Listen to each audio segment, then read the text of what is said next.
matin, nous sommes sûrs d'une chose. C'est que ta présence, Seigneur, va nous faire du bien.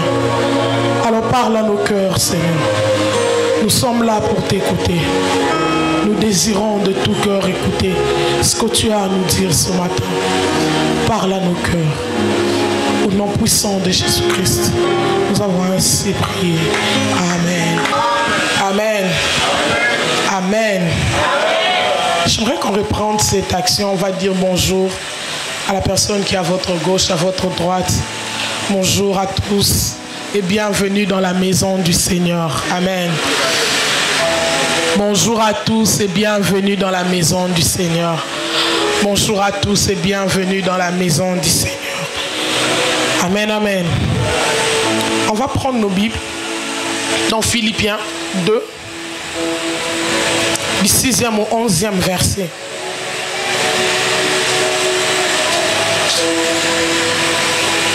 Philippiens 2, 6 à 11.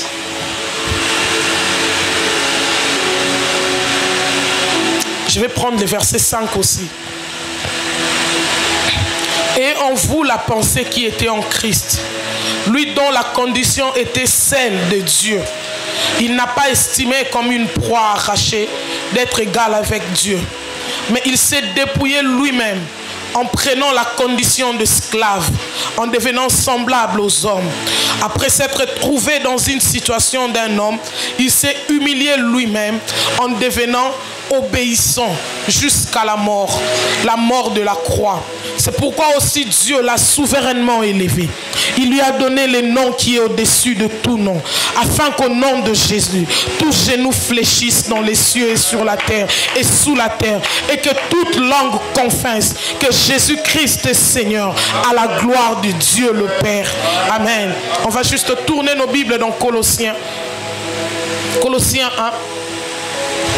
À partir du 11e verset. Vous allez tourner les pages, quelques pages, une ou deux pages, vous allez tomber sur Colossiens. Colossiens 1 à partir du 11e verset. La Bible dit: devenez puissants à tous égards par sa force, sa glorieuse. À tous égards par sa force glorieuse, en sorte que vous soyez tout à fait persévérants et patients. Avec joie, rendez grâce au Père qui vous a rendu capable d'avoir part à l'héritage de saints dans la lumière. Il nous a délivrés du pouvoir des ténèbres et nous a transportés dans le royaume de son Fils bien-aimé, en qui nous avons la rédemption, le pardon de péché. Il est l'image du Dieu invisible, les premiers-nés de toute la création, car en lui tout a été créé, dans les cieux et sur la terre, ce qui est visible et ce qui est invisible, trône, souveraineté, principauté, pouvoir, tout a été créé par lui et pour lui. Il est avant toute chose et il était avant toute chose et tout subsiste en lui. Il est la tête du corps, les premiers-nés de l'Église. Il est le commencement, les premiers-nés d'entre les morts, afin d'être les premiers-nés de tout. Car il a plu à Dieu de faire habiter en lui toute plénitude et de tout réconcilier avec lui-même, aussi bien ce qui est sur la terre et ce qui est dans les cieux, en faisant la paix par lui, par le sang de sa croix. Et vous qui étiez autrefois étrangers, ennemis par vos pensées et par vos œuvres mauvaises, il vous a maintenant réconciliés par la mort dans le corps de sa chair, pour vous faire paraître devant lui saint, sans défaut et sans reproche. Je veux répéter le verset 22. Il vous a maintenant réconciliés par la mort dans le corps de sa chair, pour vous faire paraître devant lui saint, sans défaut et sans reproche. Saint, sans défaut et sans reproche. On va prendre Apocalypse 5. Ça sera la dernière lecture qu'on fera ce matin.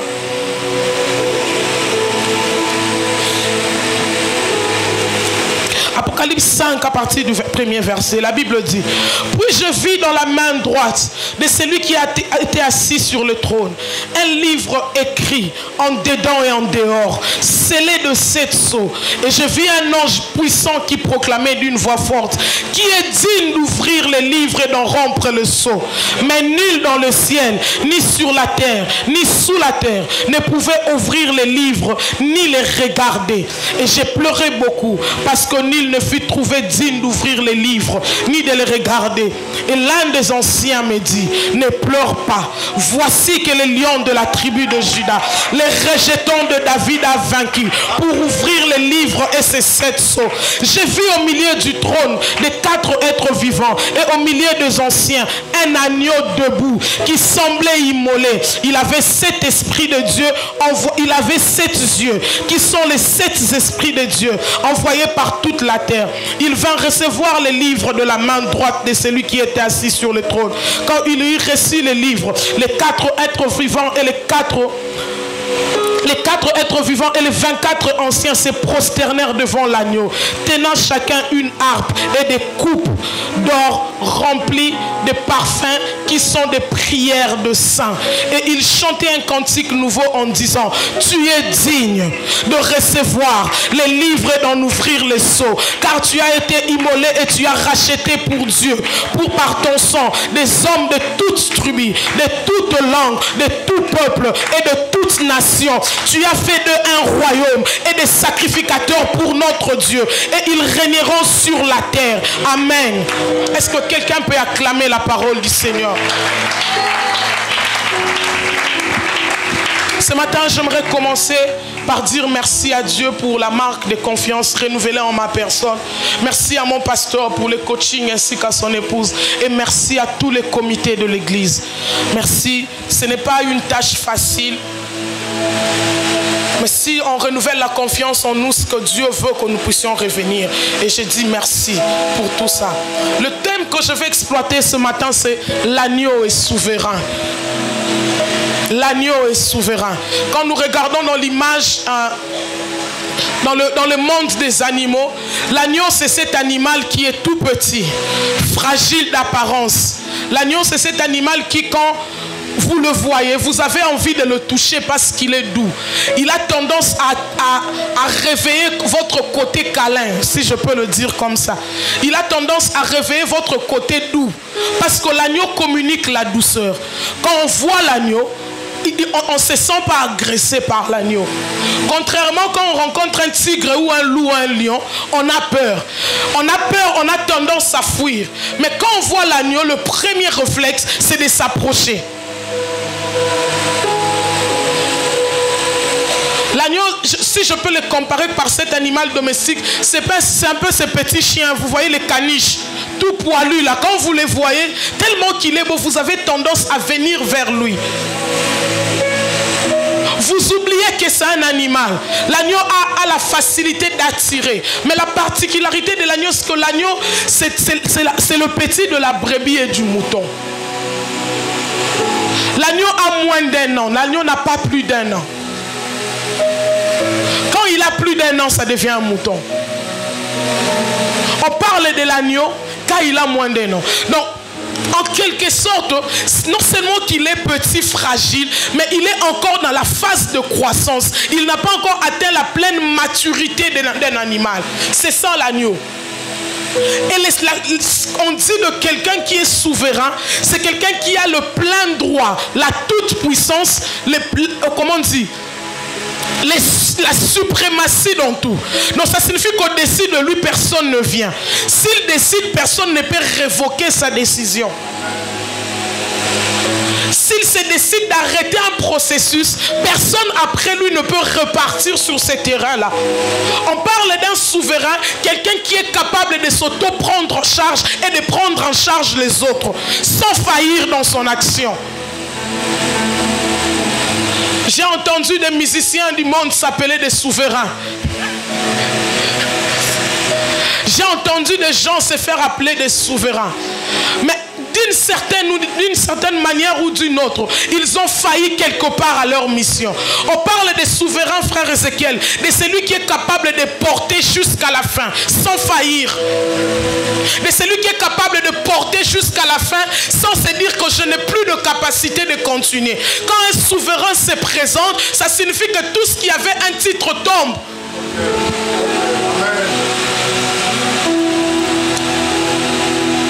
Si quelqu'un entrait ici et qu'il portait le titre de souverain, tout ce qui avait un titre, toute personne qui avait une sphère de décision tombait, parce qu'une instance plus grande que lui est entrée. Mais c'est cet agneau d'apparence faible, c'est cet agneau d'apparence timide, c'est cet agneau d'apparence vulnérable qui porte le titre de souverain, le titre de celui qui, quand il vient, il a la plus grande instance de la décision. Je suis venu dire à quelqu'un ce matin, quand tu regardes l'agneau, d'apparence il est inoffensif, mais c'est lui qui a la plus grande instance de la décision. Quand tu regardes l'agneau, d'apparence il est peu, je n'ai pas envie de dire précommande, d'apparence il est facile à amadouer, mais derrière cette apparence vulnérable se cache le lion de la tribu de Juda. Derrière cette apparence vulnérable se cache le chef de l'armée de Dieu. Ce que je ne comprends pas, c'est que le vieillard est en train de dire à Jean, il dit, voici le lion de la tribu de Juda a vaincu. Mais quand il tourne ses yeux, il voit l'agneau. Et il dit, l'agneau était immolé. Quand je lis les commentateurs disent, il portait sur lui une plaie béante.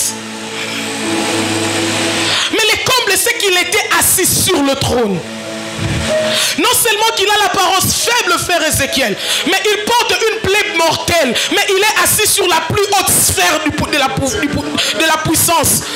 Non seulement qu'il est fragile, mais il a une ouverture mortelle. Mais c'est lui qui trône au-dessus de tous les guerriers dans les cieux. Je suis venu dire à quelqu'un, de la vulnérabilité naît la suprématie. De la vulnérabilité naît la plus haute sphère. De la vulnérabilité naît la plus haute autorité. Vous savez, si le président de la République entre ici, l'honneur exige qu'on puisse se lever. Pourquoi nous nous levons? Parce que c'est la plus haute instance de la République. Je suis en train de voir Michael, guerrier de son état. Je suis en train de voir Michael, guerrier légendaire de son état. Je suppose que c'est un homme bien battu. Je suppose que c'est un guerrier haut. Mais se prosterner devant cet agneau faible, portant une plaie béante, il est en train de crier, tu es digne de rompre le sceau.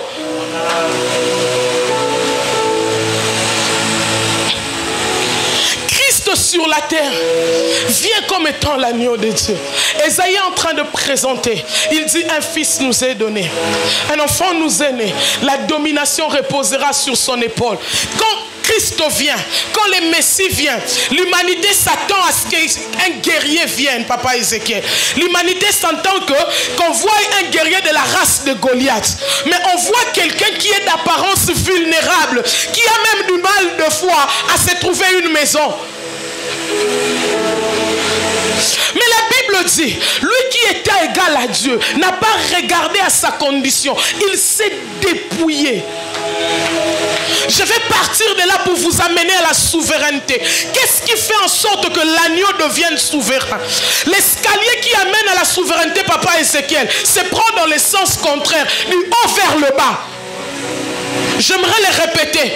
L'escalier qui amène à la souveraineté, c'est prendre du haut vers le bas. C'est prendre de la condition de Dieu jusqu'à la condition de l'homme. Christ n'est pas parti de la condition de l'homme à la condition de Dieu. Il est parti de la condition de Dieu jusqu'à la condition de l'homme. On dit qu'il était égal à Dieu, mais il s'est dépouillé.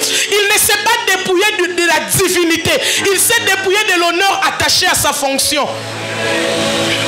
Quand l'agneau se rabaisse, il n'enlève pas sa capacité créatrice. Quand l'agneau se rabaisse, il n'enlève pas le fait qu'il est Dieu. Quand l'agneau se rabaisse, il n'enlève pas le fait qu'il est le chef de l'armée de l'Éternel. Mais il enlève les honneurs attachés à ses fonctions. Il enlève la gloire attachée à sa fonction. Il garde sa nature de Dieu. Et Christ commence à prendre cet escalier. Il quitte les ciels, il commence à descendre. Si vous voulez être élevé quelque part, l'escalier se prendra du haut vers le bas, pas du bas vers le haut. C'est quand vous atteindrez la pleine maturité de votre potentiel que vous acceptez de redescendre, que Dieu va vous élever. Dieu ne vous élève pas parce que quand vous êtes incapable de produire ce que vous êtes censé produire. J'aimerais répéter pour que quelqu'un me comprenne. Dieu sera en train de vous considérer humble, maman Zizi. Les jours où vous serez capable de produire 8 millions de dollars et que vous vous comportez comme quelqu'un qui a $1. L'humilité ne se compare pas à un faible régime de production. L'humilité est comparable à un fort régime de production. Quand tu es capable de beaucoup produire, mais que tu acceptes d'être humble, c'est ça l'humilité. Les régimes de la production de la divinité en Christ n'étaient pas bas. Je ne sais pas si ça passe ou ça casse. Quand on regarde Christ, voilà pourquoi quand il passait, les malades devaient être guéris. Voilà pourquoi quand il passait, les morts devaient ressusciter. Ça signifie que même quand il se dépouille de sa partie de la gloire, il ne se dépouille pas de sa capacité à guérir. L'agneau qui est fait vulnérable a la capacité en lui d'arrêter l'hémorragie. J'étais en train de lire les particularités de l'agneau.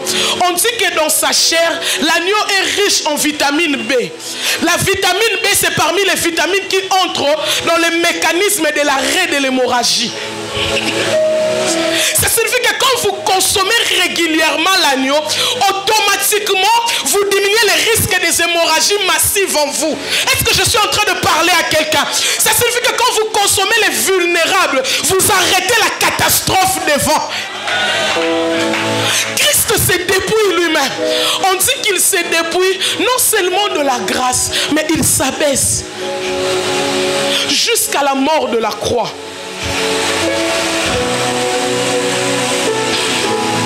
Jusqu'à la mort de la croix. Quelle humiliation pour celui qui a la condition de Dieu. J'aimerais qu'on les comprenne terre à terre. Imaginez-vous que le président Joe Biden s'humilie jusqu'à comme Moussali à Yangobila ou Bakombola Balabala. Et maintenant, le président Joe Biden est en train de balayer Wenzabaluba. Il ne regarde pas à son statut de président. Mais qu'est-ce qui se passe? Il y a Zokombola pour assimiler. Mais il y a autour de Wenzabaluba, rassurez-vous, il y aura des snipers. Autour de Wenzabaluba, il y aura des Marines. Pourquoi? Parce que son titre à lui, même quand il fait le choix de se rabaisser, il y a des choses qui ne le lâcheront pas. L'agneau se décide de descendre plus bas que terre.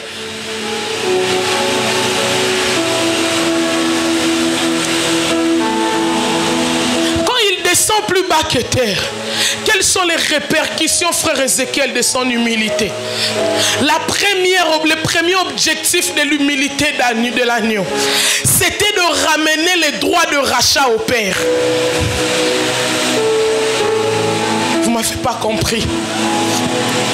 La Bible parle dans le livre d'Esther, non, dans le livre de Ruth, qu'on devait exercer les droits de rachat sur Ruth. Boaz avait envie d'exercer les droits de rachat. Mais il dit, il y a un plus proche parent que moi qui doit exercer les droits de rachat. S'il se détache de son droit de rachat, moi j'exercerai mon droit de rachat. Quand l'agneau vient sur terre, les diables nous réclamaient. L'agneau est en train de dire au diable, je ne me suis pas rabaissé pour que tu restes au maître. Je me suis rabaissé pour qu'un plus proche parent rachète l'humanité. Je suis la rançon pour qu'un plus proche parent soit en train de racheter l'humanité. La première mission de l'agneau, c'est que les plus proches parents que nous avons nous rachètent. Voilà pourquoi Apocalypse est en train de dire, tu as racheté pour Dieu tous les hommes de toutes les tribus, de toutes les nations, de toutes les langues, de toutes les origines, parce que l'humilité de l'agneau a amené les droits de rachat de Dieu dans notre vie.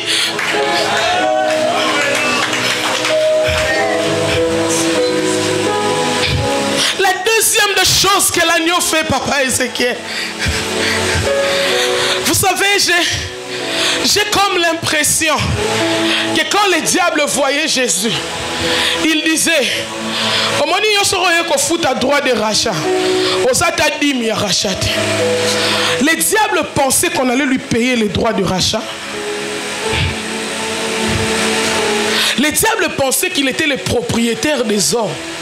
Il pensait que la rançon devait être payée par chez lui. Voilà pourquoi il vient dire à Christ, si tu t'agenouilles devant moi, je n'ai pas besoin que tu puisses mourir. Moi, ma part à moi, c'est que tu acceptes que je suis plus grand que toi. Au fait, quand les diables voient Christ dans les temps de l'agneau, ils pensent qu'il est plus élevé que lui. Ils ne savent pas que c'est le choix de Christ de se dépouiller lui-même. Je suis venu dire à quelqu'un ce matin, si Christ a accepté la condition humaine, ce n'était pas pour que le diable se moque de lui. Si Christ a accepté la condition humaine, c'était pour que Dieu soit rassasié de l'offrande qu'il allait apporter. Je suis venu dire à quelqu'un, Christ ne se rabaisse pas pour plaire aux hommes. Christ se rabaisse pour être la rançon idéale pour le Père. Christ se rabaisse pour être la rançon que le Père agrée. Christ se rabaisse pour être la rançon qui sauve l'humanité.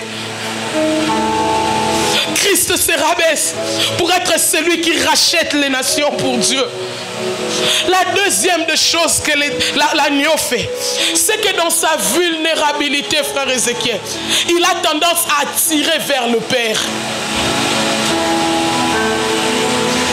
Quand vous voyez l'agneau, vous avez envie d'aller vers lui. Vous savez, l'autre fois, j'étais en train de voir les photos de l'agneau. Je suis resté devant une photo. Je me suis dit, mais j'envoie l'agneau. J'étais de Dieu. Nous sommes censés être attirés par l'agneau. On se moque de lui. Il est capable d'appeler les loups sur des enfants. Mais le Créateur, qui la créature se moque de lui, ne sort pas les loups, mais il continue dans la douceur de l'agneau. Je suis venu dire à quelqu'un, quand les hommes seront prêts à t'abattre, le Créateur restera doux. Quand les hommes seront prêts à en finir avec toi, le Créateur restera tendre. Parce que l'objectif du Créateur, ce n'est pas que tu fuis sa présence. L'objectif de l'agneau, c'est que tu t'approches de Dieu. C'est que tu t'approches de Dieu.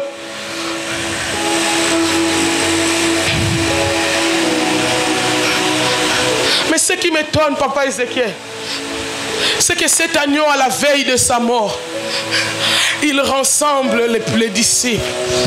Il leur dit, vous ferez ceci en mémoire de moi. Vous mangerez mon corps. Vous prendrez mon sang. Vous savez, la rançon a été payée à Dieu. C'était à Dieu de consommer les sacrifices. Mais l'agneau nous demande de consommer quelque chose destiné au Père. Qu'est-ce qui se passe? Nous étions sous l'emprise du diable. J'aurais voulu qu'à la consommation, qu'on appelle les diables pour lui dire, prends ta part. Mais les gens pour qui il s'est sacrifié, il nous dit, vous mangerez ces sacrifices en mémoire de moi. Et toutes les fois que vous mangerez ces sacrifices, vous ferez un avec moi. Il leur demande de consommer la Sainte Seine. Et il part. Après la mort de Christ, l'inoffensif est parti, frère Ézéchiel. Vous voyez que les disciples ont développé cette tendance à se cacher. Les disciples ont développé cette manière de rester fugitifs. Parce qu'ils avaient peur. Ils ont eu l'habitude de rester avec quelqu'un de doux. Ils n'ont pas eu les aptitudes brutales. Voilà pourquoi Pierre choque les gens quand il coupe l'oreille. Parce qu'il traînait avec quelqu'un de doux. Pierre, normalement, tu ne devais pas couper l'oreille parce que l'agneau est doux. Quand les Juifs en Pierre réclamaient Pierre, Pierre sort la dague et il coupe l'oreille de quelqu'un. L'agneau lui dit, non Pierre, ce n'est pas comme ça que tu vas résoudre ces problèmes. Christ meurt et s'élève, Philippiens 2. On dit parce qu'il s'est abaissé. Dieu l'a souverainement élevé. Il a donné un nom au-dessus de tout le nom. Il lui a donné un trône au-dessus de tout le trône.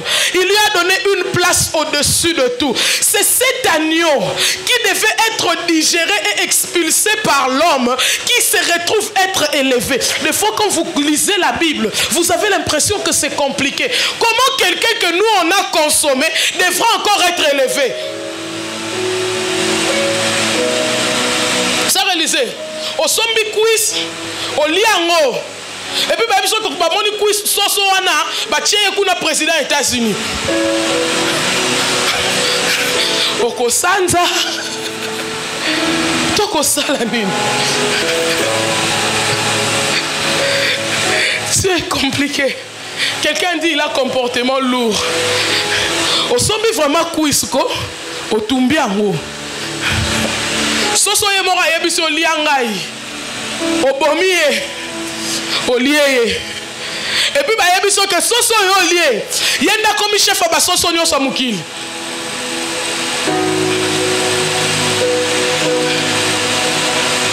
Au fait, quand Christ nous demande de consommer sa chair, parce qu'il savait qu'après la mort, il devait monter. Et comme nous sommes devenus un royaume où il était le roi, normalement les sujets siègent là où il est le roi.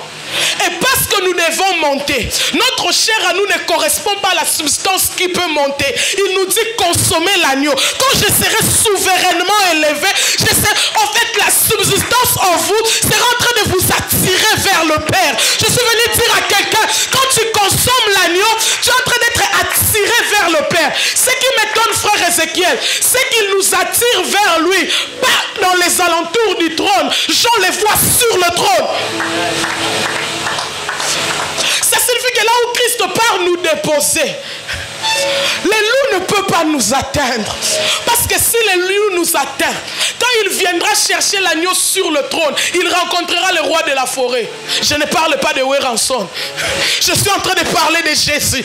Il rencontrera la partie féroce du lion. Ça signifie que quand Christ sera en train de nous élever, nous serons en train de monter avec lui. Nous verrons l'agneau. Parce que c'est la partie que nous avons consommée. Mais celui qui nous cherchera verra les lions de la tribu de Juda. Celui qui nous cherchera sera en train de voir les lions de la tribu de Juda. Celui qui a vaincu, celui qui est digne. Ça signifie que ce que nous voyons ne sera pas proportionnel à ce que l'ennemi vivra.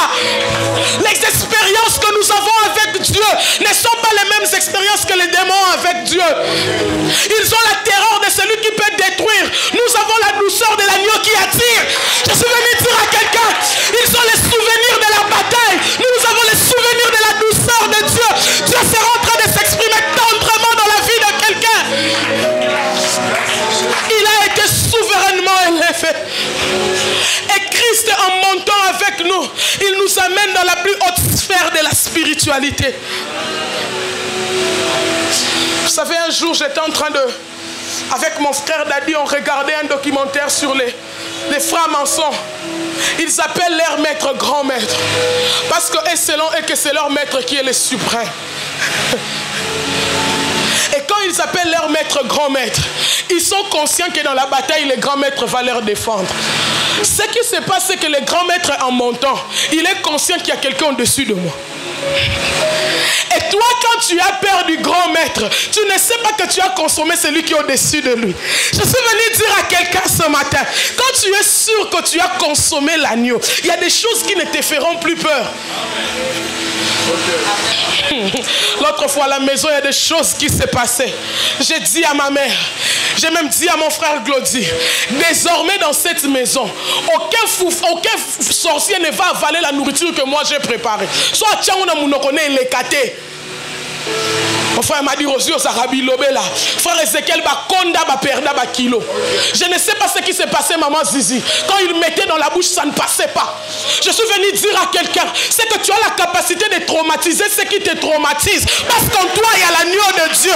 Tu as la capacité de les amener sur un terrain qu'ils ne pourront pas te battre. Dieu nous a amenés sur un nouveau terrain. C'est son trône. Dieu nous a amenés sur un nouveau terrain. C'est son trône. Amène-les sur ce terrain où tu es fort. Ton problème à toi, c'est que tu sors les armes sur leur terrain. Même avant le terrain, et Jean est en train de voir des spécificités simplicité sur l'agneau. C'est ce que j'aime. L'infiniment élevé est proportionnel à l'infiniment obéissant. L'infiniment élevé est proportionnel à l'infiniment obéissant. Jean est en train de voir cet agneau élevé. Naturellement, l'agneau n'a pas de cornes. Pourquoi? Parce que l'agneau est immature dans sa croissance. Mais Jean dit qu'il voit 7 cornes sur la tête de l'agneau. Dans le monde animal, les animaux à cornes sont des animaux avec des mâchoires faibles.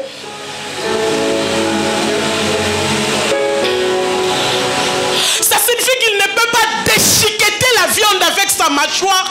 C'est un herbivore. Et Dieu lui donne un mécanisme de défense. Ce sont ses cornes.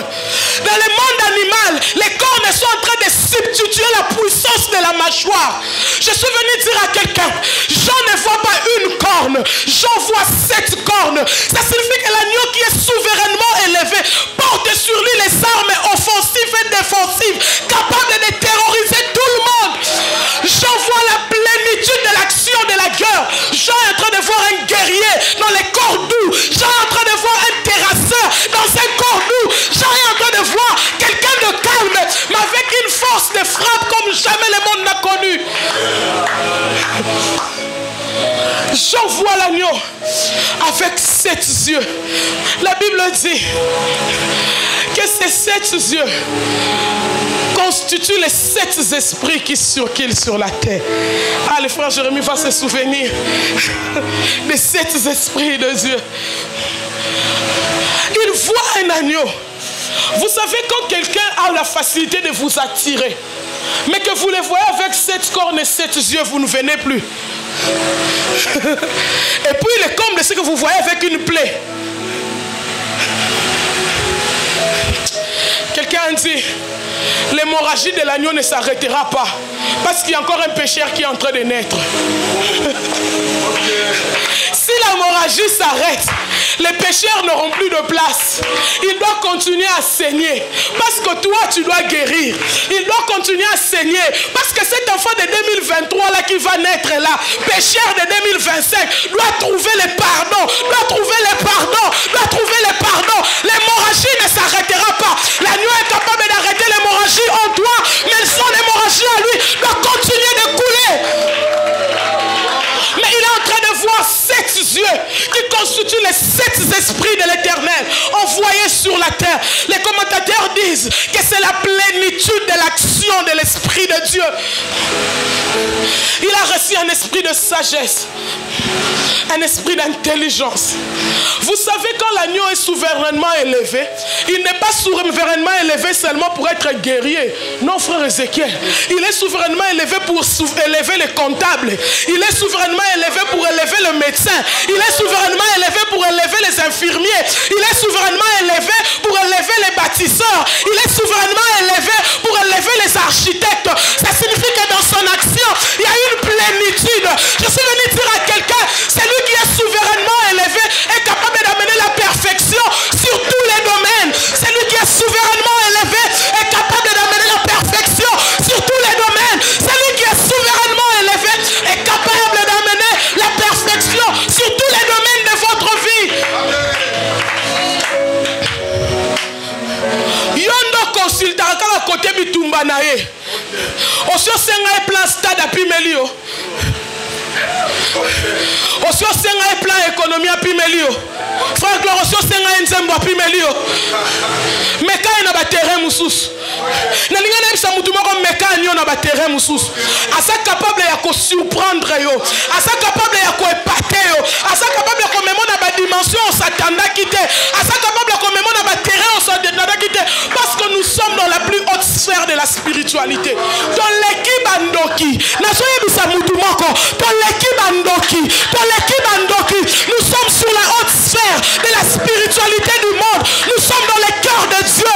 L'agneau nous a plantés dans le cœur de Dieu.